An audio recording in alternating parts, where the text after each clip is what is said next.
setelah belajar diutus juga ke Yaman. Seperti di hadis Ibnu Abbas, ba'atsa Mu'ad ilal Yaman, dan dikatakan innaka sata'ti qaumun ahlal kitab, bahwa kamu akan mendatangi ahlul kitab, maka fa awal ma tad'u ilaih bersahadat asyhadu an la ilaha illallah wa anna muhammadan rasulullah. Tauhid first didahulukan dalam berdakwah. Maka wasiat Nabi kepada Mu'ad karena dia mengutus ke Yaman. Dan begitupun di riwayat yang lain juga dengan Abi Musa, dan berkata Nabi kepada keduanya, yassira wala tu'assira wa basyira wala tunaffira. Permudahlah urusan agama ini dan jadikanlah basyira, kalian berdua itu menyebabkan mereka cinta kepada Islam, bukan berdakwah yang ekstrim sehingga orang takut kepada Islam dan enggan masuk Islam. Di antaranya nasihat ini setelah beberapa waktu dari kesalahan Mu'ad, di mana Mu'ad diadukkan di saat salat fajar, di riwayat juga salat isya, membaca Al-Baqarah panjang. Padahal Mu'ad itu diutus oleh Nabi salat isya setelah bersama Nabi Al-Atamah. Maka salat dengan Nabi misalnya jam 9.30 malam atau jam 10, kemudian diutus ke qaryahnya, ke desanya, menjadi imam. Dan ditunggu oleh para sahabat di sana yang tidak bisa salat ke masjid Nabi jauh. Maka sahabi agung ini datang. Namun qadarullah, setiap manusia tidak lekang dari kesalahan, dan ini bukan keaiban bagi dirinya. Maka dia membaca surat yang panjang di riwayat Al-Baqarah, juga sampai Al-Imran, di riwayat Fajr dan di riwayat Al-Atamah, Isya. Namun yang rajih atau kedua kisah sama, mungkin dua kisah, yang jelas orang-orang merasa keberatan. Dari mereka ada yang keluar dari sholat. Maka dimarahi oleh Mu'ad, dikatakan munafik. Maka orang ini tidak diterima. Akhirnya dia mengadu kepada Nabi, aku disebut munafik padahal aku sholat. Namun kenapa meninggalkan shaf? Karena membaca surat Al-Baqarah ataupun yang lainnya. Al-Imran di riwayat. Akhirnya berkata Nabi kepada Mu'ad, fattanun fattanun fattan afattanun anta ya Mu'ad. Membuat fitnah engkau wahai Mu'ad. Membuat fitnah engkau wahai Mu'ad. Maka jika kalian menjadi imam, maka permudahlah. Terutama jika kita di sini hendak melaksanakan setelah sholat maghrib. Kenapa kita sering baca pendek? Karena setelah sholat maghrib ada pelajaran. Maka dipermudah. Dan begitu pun sholat isya dipermudah. Karena bapak-bapak yang belajar dengan kita, apalagi sudah belajar dengan kita malam maka rumahnya jauh, dipermudah. Itulah tujuan kita dalam agama ini, seperti di hadis yassira wala tu'assira, itu maknanya. Permudah bagi mereka, bukan maknanya permudah perkara-perkara yang wajib dijadikan sunnah. Perkara-perkara yang haram dijadikan enggak apa-apa. Nah, ini dakwah orang-orang melempem. Ada tujuan di belakangnya, ataupun udang di balik batu. Apa? Agar jamaahnya tidak kabur. Dan ini yang sering kami dengar di jamaah-jamaahnya orang-orang yang melempem. Di saat murid-muridnya ada yang bekerja di bank dan sebagainya, kita nasihati, oh jangan, nanti dia akan lari kalau dinasihati. Nah, terus bertahun-tahun dia ngaji dengan kita kerja di bank. Daripada kabur, ya tidak kaburlah, dinasihati dengan baik. Wah, bagusnya jangan. Akhirnya kemungkaran-kemungkaran dari murid-muridnya yang ada tidak dinasihati. Karena dibutuhkan untuk membayar bantuan untuk pembangunan masjid, untuk membantu biaya pondok. Lalu kasihan dia, nggak apa-apa, yang penting mengalir terus rezekinya dari dia. Maka ada udang di balik batu. Adapun dakwah ahli sunnah tidak seperti itu. Justru kita cinta kepada saudara kita dalam keadaan kesalahan, dinasehati. Dan ini adalah asas agama ini, ad-dinun nasihah, man sahabihu man akhrajah ya Maura. Ad-dinun nasihah, man sahabihu man akhrajah. Jangan tanya kiri kanan. Hendak ya Fikri. Ad-dinun nasihah, man sahabihu Waman akhrajah. Sudah lewat di Arba'in Nawawi. Indak ya Hudzaifah.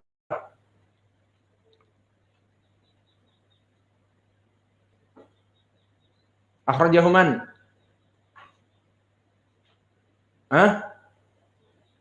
Akhrajahu Muslim an Tamim ibni Aus ad-Dari.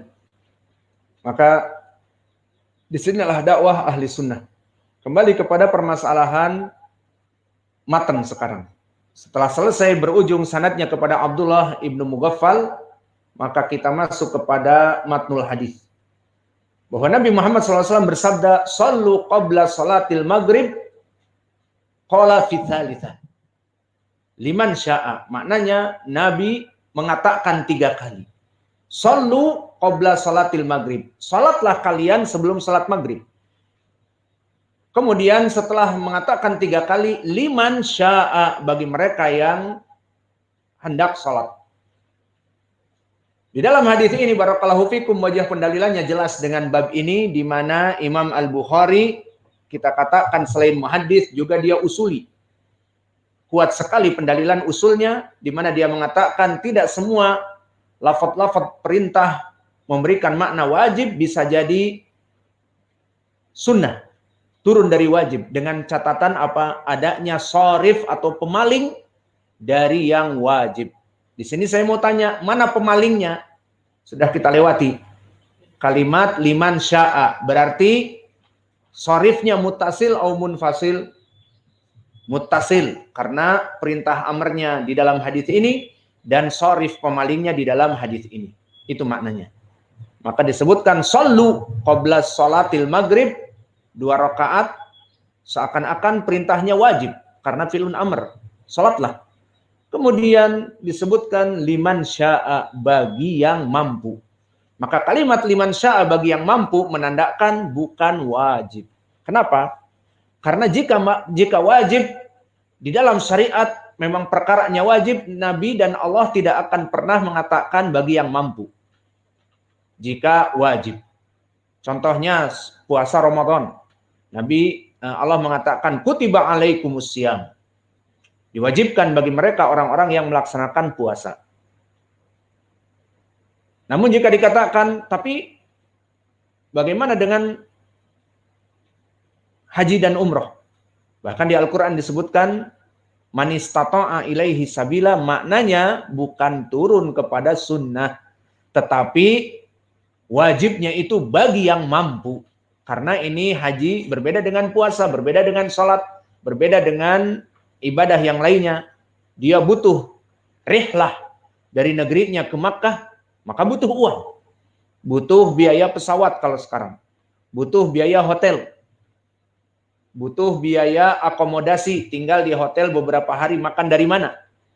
Maka dari sini dijadikanlah man istata'a ilaihi sabila, bagi mereka yang mampu. Maka inilah yang diinginkan dengan lafaz liman sya'a, maknanya turun dari derajat wajib kepada sunnah. Dan begitupun ucapan karohiyah an yatakhidahan nas sunnah, maknanya di sini ditakutkan oleh Nabi dan para sahabat bahwa perintah ini dijadikan seakan-akan terus-menerus. Maka dijadikanlah liman sya'a, turun dari perkara wajib kepada sunnah. Dan permasalahan hadis ini barakallahu fikum telah datang di riwayat-riwayat yang lain yang menjelaskan tentang permasalahan 2 rakaat sebelum maghrib itu memang sunnah. Banyak syawahidnya di dalam hadis yang lain selain dari hadis Abdullah ibnu Mughaffal al-Muzani ini. Seperti diantaranya hadis yang diriwayatkan oleh Imam Al-Bukhari berkesendirian dari Abdullah ibnu Mughaffal di riwayat yang lain bersifat umum. Bahwa Nabi Muhammad SAW bersabda, baina kulli adanain shalah. Apa makna al-adanain? Al-adan wal iqamah, ahsan. Bahwa setiap antara adan dengan iqamah dinamakan adanain istilahnya oleh Nabi. Maknanya adzan dan iqamah. Setiap di antara dua adzan dan iqamah itu, seperti tadi ba'da zuhur, adzan, kemudian antum menunggu kita, datang imam, maka salat 2 rakaat, salat lagi 2 rakaat, ada 4 rakaat. Dan juga masuk kepada keumuman hadis ini, salat asar. Telah datang diriwayatkan oleh Imam Abi Daud dan yang lainnya, sallu qoblal asr arba'an. Diriwayat rahimallah man salal asra arba'an. Diberikan rahmat oleh Allah barang siapa yang salat 4 rakaat sebelum asar. Dan begitu pun di sini masuk di antaranya qoblal maghrib. Maka di hadis yang berkesendirian Imam Al-Bukhari dari Abdullah Ibnu Mughaffal Al-Muzani, baina kulli adanain salah. Di antara dua adzan salat. Saya mau tanya, kalian salat sunnah enggak? Tadi sebelum kita datang zuhur, salat sunnah. Terus setelah asar, salat sunnah. Karena sengaja kami berikan waktu. Kami kebiasaan zuhur dan sebagainya memang sudah siap. Namun salat sunnah dulu entum, sehingga kami datang setelah 10 menit, seperempat jam, kadang-kadang 5 menit tergantung. Maka pergunakan untuk salat sunnah. Bukan kalian duduk di masjid, main-main dan sebagainya. Tapi salat sunnah siap, nanti pun asar seperti itu. Maghrib pun seperti itu. Apalagi sekarang hari Senin, kita buka puasa bersama di masjid, kemudian salat sunnah. Setelah salat sunnah baru kita masuk kepada salat maghrib dan setelah itu pelajaran. Maka ini pendalilan dari segi lafadz umum. Maka masuk 2 rakaat sebelum maghrib kepada hadis ini kullu baina adanain sholat. Di antara adzan dan iqamah salat, di antaranya 2 rakaat sebelum maghrib. Dan ada lafadz-lafadz yang lebih jelas. Bukan dari Abdullah Al-Muzani juga, seperti datang muttafaqun alaih dari Anas ibnu Malik. Kata Anas, kunna bil Madinah, faida adinal muadzin li sholatil maghrib. Berarti lebih jelas, lafadznya sholat maghrib. Jika imam mengumandangkan sholat maghrib, selesai dari itu, ibtadarus sawariya, fayarka'un rok'atain. Maka para sahabat, setelah adzan maghrib, karena sholat maghrib berjamaah bersama Nabi, maka mereka datang kebanyakan sebelum adzan maghrib. Maka di saat selesai dari adzan maghrib, yabtadiruna sawari. Mereka mencari tiang-tiang masjid. Untuk apa? Dijadikan sutroh. Maka di sini menjadi pendalilan dari masalah fikih yang kita hadapi sekarang apa? 2 rakaat sebelum maghrib sunnah. Iya apa tidak? Dan yang kedua apa? Masru'iyati sutroh. Bahwa sutroh itu perkara yang terjadi ikhtilaf di kalangan para ulama, namun yang rajih wajib dengan pendalilan di dalam hadis yang telah kita lalui, Ibnu Umar dan yang lainnya, faliyadnu ila sutroh. Man arada an yusalliya faliyadnu ila sutroh. Barang siapa yang hendak salat, agar dia mendekati sutroh. Dan juga di dalam hadis-hadis, Nabi memerintahkan kita untuk menahan orang-orang yang datang di antara kita dengan sutroh. Faliyadfa'hu. Sampai 2 kali faliyadfa'hu. Sampai 3 kali faliyadfa'hu. Idan faqatilhu. Apa maknanya faqatilhu? Bunuh. Apa? Cegahlah dengan keras. Karena Al-Arab mengatakan qatala yuqatilu tidak bermakna bunuh. Bisa jadi kelahi. Maka kelahi dinamakan qatala. Jangan diartikan pembunuhan. Maknanya, wah mudah sekali dibunuh. Karena melewati sutroh langsung bunuh, tebas kepala. Ini ajarannya orang Khawarij, ISIS dan sebagainya. Adapun yang diinginkan di sini falyuqatilhu falyadfa'hu dengan kuat. Maka tahan. Kamu mungkin bisa menahannya orang ini dengan agak keras. Seperti itu. Dan itu juga setelah 1 kali, 2 kali tidak peduli, maka ditahan. Dia tetap ingin jalan, maka berjalan mendekati sutroh. Dan yang lebih afdal kalau kita bersama awam daripada fitnah, nanti dia akan lapor ke siapa saja, aku benci deh masjid sunnah itu. Kenapa? Masa aku lagi lewat, ya namanya dia orang awam, masa aku lagi lewat dipukul dadaku. Begitulah orang awam. Akhirnya membuat fitnah kepada masjid kita. Iya Pak, dipukul dada. Iya, tidak paham orang yang diajak bicara pun. Apa sebabnya? Karena melewati sutro. Karena dia orang awam. Ya apa tidak? Nah, mencegah fitnah itu bagusnya bagaimana? Seperti fatwa Syekh kami Mukbil dan juga Syekh Ibnu Baz. Saat ditanya, ya Syekh, bagaimana dengan orang awam? Di saat kita mengisyaratkan dia mau lewat, diisyaratkan saja dari jauh. Nggak paham. Makin mendekat, diisyaratkan lagi nggak paham. Akhirnya dia mau lewat, ya sudah kita sedikit pukul dadanya, teriak. Apalagi kalau di Arab, nggak seperti orang Indonesia, malu dan sebagainya. Teriak di masjid. Syahada, apa yang kau lakukan? Kau mau membunuhku, bla bla bla. Ribut di masjid. Itu kebiasaan Arab, tidak seperti orang Indonesia diam, sabar dan sebagainya. Maka ribut. Akhirnya kata Syekh dan Ibnu Baz juga, Syekh kami Mukbil dan Ibnu Baz, sebaiknya jadikanlah dia bagaikan binatang karena kebodohannya. Kal an'am balhum adol. Bagaimana? Ada hadis, dan hadis ini di Al-Bukhari juga, bahwa Nabi SAW yusalli dan Gonam ingin yasbikuhu ila sutroh. Maka apa yang dilakukan oleh Nabi? Apakah mencegah? Mana paham kambing dicegah, hei sutroh. Hei sutroh misalnya. Kayak kucing kadang-kadang lewat ke kita.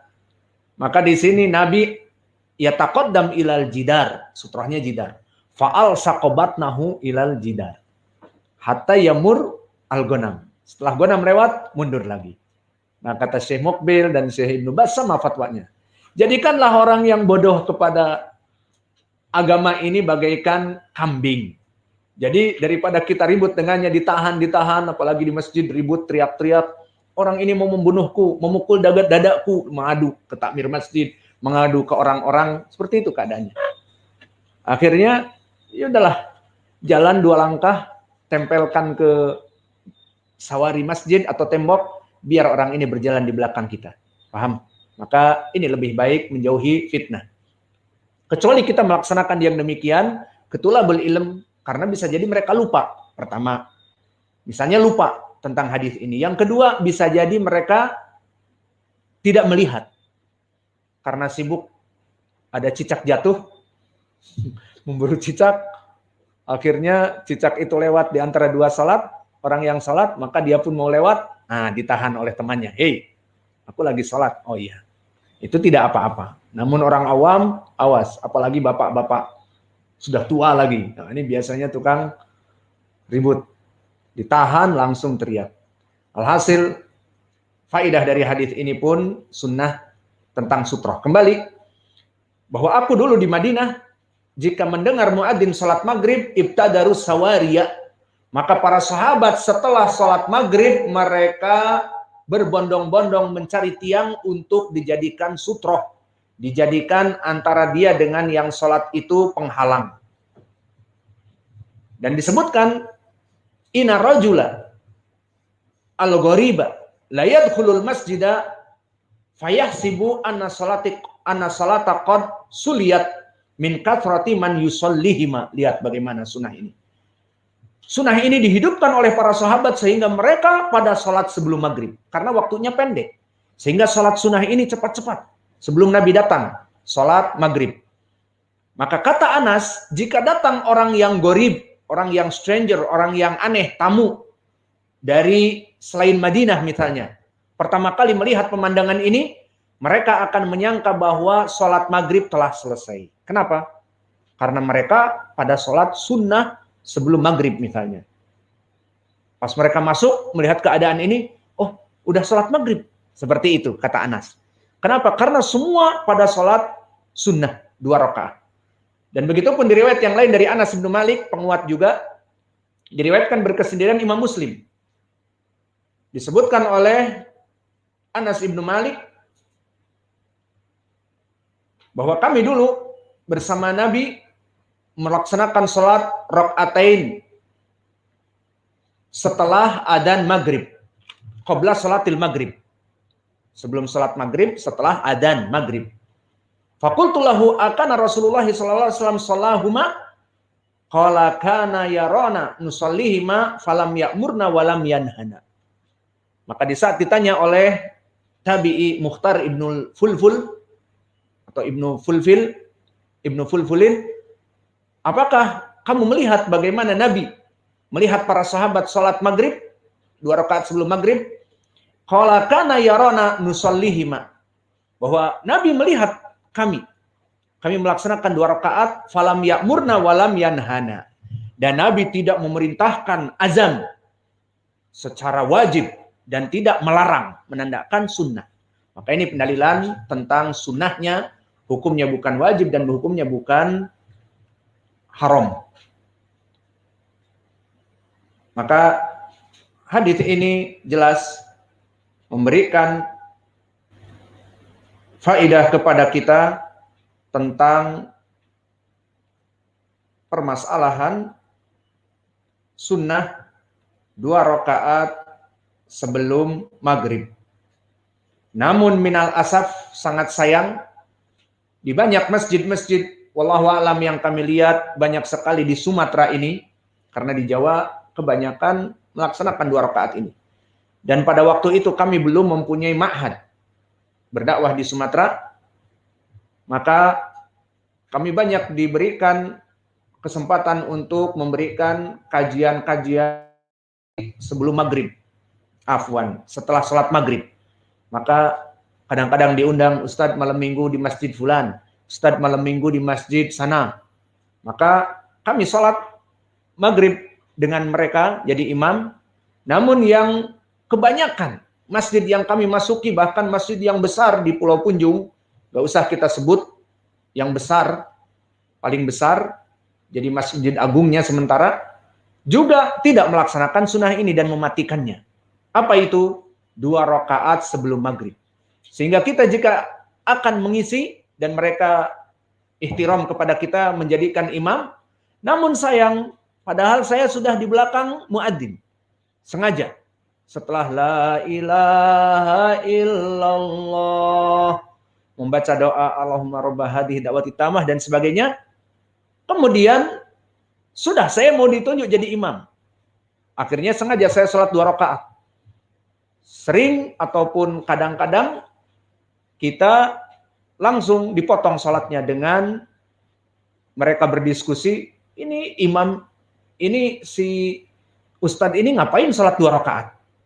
Akhirnya dipotong langsung iqamatis sholat. Setelah itu baru kita berikan tambih bahwa ini adalah dari sunnah. Maka dari sini kita mengetahui kebanyakan masjid yang kami ada padanya di Sumatera Barat, terutama kami berdakwah padanya di Damasraya dan juga dulu di Muara Bungo, banyak mengisi di masjid-masjid, kebanyakan mereka meninggalkan 2 rakaat sebelum maghrib. Maka ini dinamakan sunnah al-mahjurah, sunnah yang tertinggal, sunnah yang dimatikan karena kejahilan. Maka oleh sebab itu di pelajaran hari ini kita membantah para takmir masjid. Pernah kita dan sering membantah para takmir masjid karena kita juga kesal kenapa sholat saya dipotong 2 rakaat dengan iqamah sholat dan padahal saya yang menjadi imam. Mereka sepakat. Maka setelah selesai sholat langsung kita berikan hadis Abdullah Al-Muzani ini dan hadis Anas ibnu Malik bahwa dulu para sahabat yabtadiruna fis sawari, mereka melaksanakan sholat sebelum maghrib. Maka kita katakan kepada mereka, apa alasan kalian memotong kami sholat tadi? Kembali pertama kepada kejahilan. Jika jahil maka telah kita obati dengan ilmu. Ya apa tidak? Mereka jahil ya sudah. Amalkan hadis di Sahih Al-Bukhari ini dari Abdullah Al-Muzani dan di hadis Anas bin Malik yang muttafaqun alaih tadi. Yang para sahabat pada sholat di belakang tiang-tiang. Nah, kalau kalian jahil seperti dalam hadis fa inna as-su'al ilaju al-jahl. Karena soal itu adalah obatnya dari kebodohan. Allah berfirman, fas'alu ahla dzikri in kuntum la ta'lamun, sudah kami beritahukan. Apalagi subhat dari kalian? Dari mereka bapak-bapak kebanyakan ini dalil orang awam. Salat maghrib itu Ustaz waktunya pendek. Terus kalau waktunya pendek, terus main akal gimana? Ya jangan salat sunnah seperti itu. Tidak ada hubungannya. Waktunya pendek berapa? 45 menit antara maghrib dengan isya. Ataupun 1 jam. Itu juga kalau antum mengikuti zaman sekarang. Tapi zaman Nabi, sholat isya itu al-atamah sampai jam 10, jam 9.30, Berarti dari maghrib sampai jam 9.30 panjang. Alhasil ucapan itu tidak bisa menjadi dalil. Meskipun kalian bilang pendek, masih ada 1 jam 45 menit. Dan bahkan sering saya bilang, dan aku pun akan memberikan kepada kalian kajian yang sekitar 45 menit. Maka dari waktu 45 menit itu, kalian melarang kami untuk sholat 2 rakaat sebelum sholat maghrib, akhirnya tidak ada jawaban. Maka tidak ada alasan pendek dan sebagainya. Alhasil, sudah diberikan ilmu, maka laksanakan. Alhamdulillah sebagian masjid yang mengikuti kita, mengikuti sunnah. Namun sebagian masjid tidak peduli dengan apa ucapan kita. Kenapa? Karena masjid itu masjid hizbiyah. Masjid kepunyaan partai contohnya. Atau masjid kepunyaan para mama-mama. Maka para mama-mama ini, orang-orang tua yang mama-mama ini susah dikasih tahu. Nggak ada sunnah seperti itu. Kita pun dulu pernah belajar.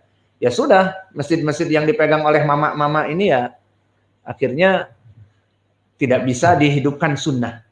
Apalagi yang mempunyai bantuan dari ormas-ormas seperti masjid ormas tersebut, masjid ormas tersebut, itu takmir-takmirnya sudah kepala batu. Harus izin dari kepala ormas, harus izin dari kepala partai, dan sebagainya. Alhasil inilah nasihat kami yang terakhir kami bantah mereka orang-orang para takmir masjid yang tidak peduli dengan sholat 2 rakaat dan bahkan mematikan sunnah ini. Kita tutup dengan ucapan tabi'i Hasan ibnu Atiyah, yang mana asar ini sahih, dikeluarkan di berbagai kutub dan derajatnya sahih. Berkata Hasan ibnu Atiyah, seorang tabi'i, idabtada'a qaumun bid'atan yaraha hasanah fa inallaha sayaqbidu sunnah bimuqabil al-bid'ah yang dihidupkan. Maknanya bahwa suatu kaum jika melaksanakan kebid'ahan dan dianggap kebid'ahan itu baik, bid'ah itu dianggap baik, maka Allah akan mengangkat sunnah di masjid itu ataupun daerah itu sesuai dengan bid'ah yang dihidupkan. Sekarang lihat bagaimana kebid'ahan yang ada pada mereka orang awam. Mereka mungkin dari dulu tidak diajari sholat 2 rakaat sebelum maghrib. Tidak sampai kepada mereka ilmu ini. Turun-temurun mereka melaksanakan sholat dari kakek nenek mereka, dari mama-mama mereka, tidak ada sholat 2 rakaat sebelum maghrib. Akhirnya di saat mereka menjadi takmir masjid, dipikirnya sholat 2 rakaat sebelum maghrib bid'ah. Padahal dia sunnah. Namun kenapa kok sampai orang tidak melaksanakannya dan dikatakan bid'ah? Bahkan saya sholat pun dipotong. Karena tadi, ucapan Hasan ibnu Atiyah, man ibtada'a qaumun bid'atan, tidaklah dari suatu kaum melaksanakan kebid'ahan dan meyakini itu adalah kebaikan, bid'ah itu, maka akan dimatikan sunnah sesuai kebid'ahan yang hidup. Gambarannya di sini, menghilangkan sholat 2 rakaat sebelum maghrib bid'ah. Karena sunnahnya melaksanakan. Maka keyakinan mereka mengatakan 2 rakaat sebelum maghrib itu bid'ah, tidak boleh dilaksanakan, bukan sunnah, dengan alasan tadi orang awam waktunya pendek sebelum maghrib itu. Dari perkara-perkara ini mereka akhirnya mematikan sunnah. Sesuai tadi. Barang siapa yang menghidupkan bid'ah, Allah akan mematikan sunnah. Maka oleh sebab itu, ya ibadallah, wahai para penuntut ilmu, hati-hati kalian dengan sunnah-sunnah. Jika kalian telah mengetahui sunnah, lakukanlah meskipun 1 kali. Alhamdulillah di masjid ini kita bisa menghidupkan sunnah, melaksanakan sandal di saat sholat sesuai hadis yang sering kita ulang. Shaddad ibnu Aus diriwayatkan oleh Imam Abi Daud, sallu fi ni'alikum khaliful yahud wan nasara, diriwayat. Salatlah kalian dengan sandal atau sepatu kalian menyelisihi Yahud dan Nasara. Hidupkan sunnah ini agar apa? Agar bid'ah mengatakan sholat pakai sandal itu bid'ah tersirnakan. Dan di masjid-masjid yang lain yang kebanyakan orang tidak mengetahui sunnah ini, akan mengatakan sholat menggunakan sandal bid'ah, ya apa tidak? Apalagi mungkin bisa jadi dibentak-bentak. Orang datang pakai sandal. Sholat di shaf pertama, sunnah dulu sebelum jamaah. Semua orang akan mengatakan, buka sandal kau menghina masjid. Masjid harus bersih, bla bla bla. Padahal kita sholat pun sendalnya bersih. Namun karena mereka tidak memahami sunnah sehingga termatikan sunnah ini dan menyebar kebid'ahan. Maka tidak pantas bagi seorang sunni salafi untuk mematikan bid'ah. Maka marilah kita menghidupkan sunnah. Maka mulai sekarang nanti antum melaksanakan buka bersama di Masjid Muqbil Al-Wadi'i ini. Alhamdulillah kita melaksanakan puasa bersama di ma'had ini. Tidak ada di siang hari ini yang makan kecuali para tukang mungkin dan orang-orang yang sakit yang minum obat. Adapun yang lainnya kebanyakan pada puasa, maka alhamdulillah kita mengajak ta'awun alal birri wa taqwa kepada para santri, dan para santri pun senang sehingga kita bisa melaksanakan sunnah bersama. Maka nanti setelah adzan maghrib, salatlah 2 rakaat. Jika saya belum datang ataupun kita berbuka bersama di sini, salat 2 rakaat dulu. Siap?